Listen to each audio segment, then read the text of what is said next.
at court, I represent the CWA families, and it's me who appear at court and represent them.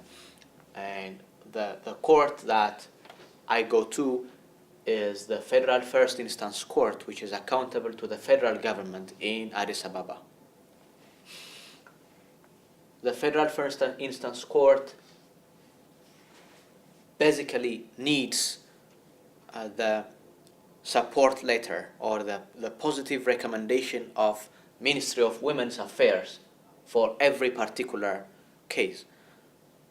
So before the court date, before the day that our case is going to be heard, we need to make sure that all the documents needed from all these levels are submitted in due time to Ministry of Women's Affairs, and that Ministry of Women's Affairs has sent its positive recommendation to the court.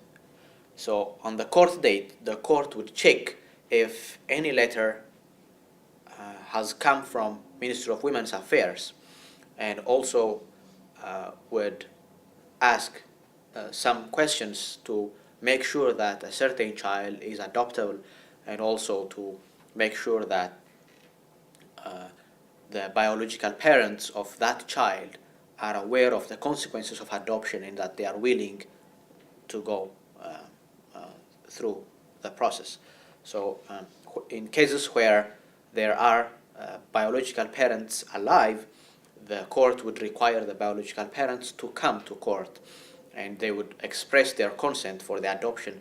Then they would also express the fact that they have understood the consequences of adoption. Adoption is not reversible, it is not irrevocable, it's not revocable, and all other consequences related to that. And the court would make sure that these biological parents have understood these consequences.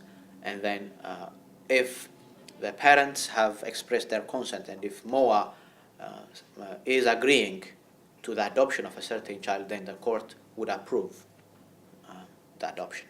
In how many cases do you get approval during the first court hearing? Is that normally the situation, or does it take more than one court No. hearing?